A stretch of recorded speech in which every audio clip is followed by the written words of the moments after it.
Vous qui êtes chez vous et vous avez de l'espoir, sachez que si vous ne sortez pas, si vous n'encouragez pas, si vous n'exécutez pas ce que les gens sont en train de dire, arrivé à un moment donné, nous tous, nous serons aussi fatigués. Donc, vous avez l'espoir, nous aussi, on a l'espoir. Et ce qui va nous motiver à continuer, c'est votre dévouement, votre engagement. Vous voir à l'œuvre, c'est ça qui va nous motiver à continuer. Mais on va faire des choses, on va essayer de faire des choses, vous n'allez pas réagir, mais vous êtes en l'intérieur de vos maisons, vous pensez, oh c'est bon, on a l'espoir, mais sans vous, on peut pas. On a besoin de chaque personne, chaque Togolais. Chaque Togolais. Donc, que chaque personne sache faire la part des choses. Et c'est vrai que la lutte, elle est d'abord, comment dire, individuelle avant d'être collective. Hein. Donc, essayez de nourrir vos esprits des choses qui pourront vous motiver à aller encore plus loin et à atteindre l'objectif. Et on n'a que nous, on n'a personne. Il n'y a personne. Vous regardez autour, franchement, il n'y a personne. Il n'y a que nous. Parce qu'on a commencé depuis, il y a des gens qui ont commencé en une journée, c'est vraiment énorme. C'est vrai que c'est pas le même rapport démographie, hein, je vous l'accorde, mais on peut le faire et on va le faire. Merci.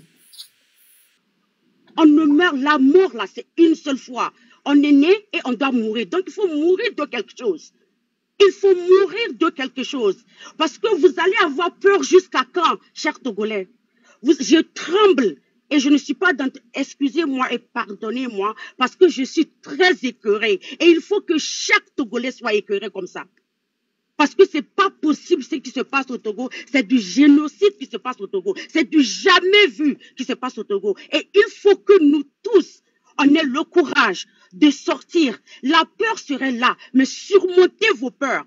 La peur là, ça sera, nous tous on a peur. Même nous qui venons ici, mon père a peur. Chaque fois que je monte sur les réseaux sociaux ou quoi que ce soit, mon père il a peur. Mais il faut pas laisser que le peur te prenne à ton sens et ton âme. Il faudrait que vous sentiez ce peur là de continuer à marcher, à faire des marches pacifiques. Parce que quand vous vous taisez, vos enfants, vos arrière-enfants vont payer ça. Et c'est comme si personne ne peut faire votre bataille pour vous. Oui, on peut appeler la France, on peut appeler les États-Unis, on peut tout faire. Mais tant que nous-mêmes, on ne se lève pas en tant que Togolais, avec un cœur vaillant, rien ne va se passer. Rien ne va se passer. Donc c'est le temps de réveil. C'est le temps qu'on se réveille. C'est le temps que vous vous dites que, ok, c'est la vie. C'est ma vie, ou il faut que quelque chose change.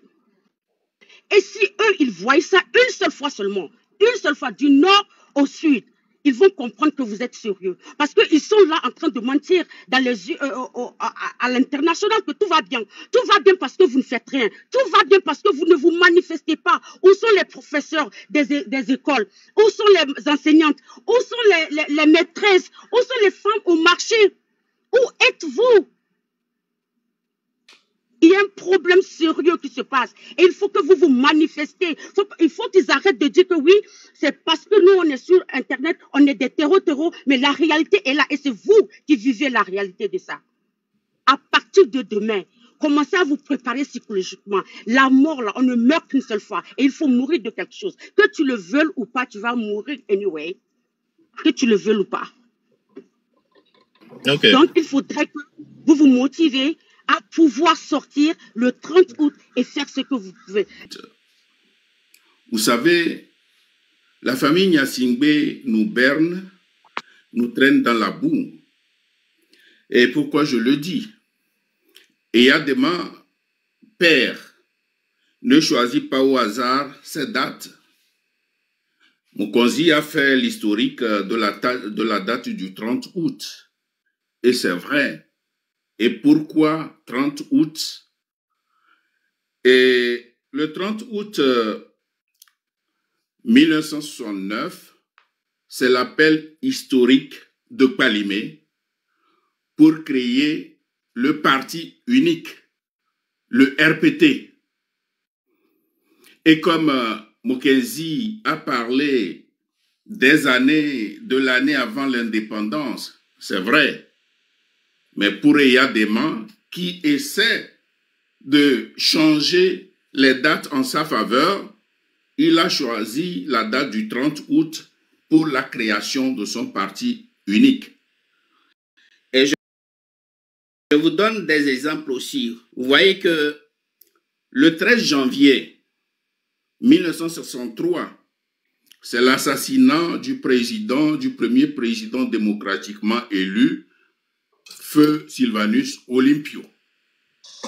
Et puisqu'il est un des acteurs de ceux qui ont abattu le premier président démocratiquement élu, il a choisi cette date du 13 janvier en sa faveur pour qu'on le célèbre, pour qu'on dise qu'il est le président du Togo, le fondateur du Togo, etc. Vous voyez comment il fait? Ensuite, il y a la date du 24 janvier. La date du 24 janvier, c'est quoi? C'est la date où on a fait semblant qu'il a eu un accident d'avion à Sarakawa. Vous voyez? Et donc, cette date est restée dans l'histoire et chaque 24 janvier, on la célèbre. Puis, le 2 février qu'on a donné à l'hôtel du 2 février, c'est le jour où, après l'accident, quelques jours après l'accident, il est descendu vers le sud. Et c'est ça qu'on appelle le retour triomphal d'Eyadema. Et cette date est ancrée dans l'histoire du Togo comme son retour triomphal parce que ayant vaincu les impérialistes. Vous voyez? Donc, j'ai voulu dire cela pour que cela reste dans la tête de nos jeunes frères, de la jeunesse qui ne comprend pas réellement le sens de cette date. Donc, en réalité, le 30 août n'est qu'un jeu de la famille Gnassingbé, du père surtout, qui a, au lieu d'honorer cette date où nos parents, nos arrière-parents ont lutté pour l'indépendance du Togo, lui, il a transformé cette date-là pour créer son parti unique, le RPT, et c'est pour ça qu'il a fait l'appel historique de Kpalimé. J'ai voulu vous dire ça. Il y a plusieurs dates qu'il a maintenues. Par exemple, la date du 13 janvier 1963, qu'il a transformé en une date où lui, il célèbre sa victoire. Vous voyez, donc j'ai voulu vous le dire pour que tout le monde comprenne ce que cette famille Gnassingbé fait pour le Togo. La souveraineté est la seule chose qui nous manque.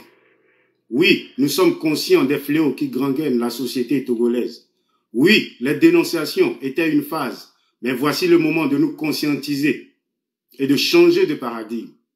Le changement de paradigme est impératif, très chers amis. Merci à toutes et à tous. Nous soutenons massivement, nous apportons toutes nos énergies aux sorties du 30 août à venir, 2025. Une mobilisation doit être faite sur les réseaux sociaux, également sur le territoire national, depuis Saint-Cassé jusqu'à Lomé. Ceci ne sera forcément pas la date d'une victoire, mais sera un point que nous aurons à taper sur la table.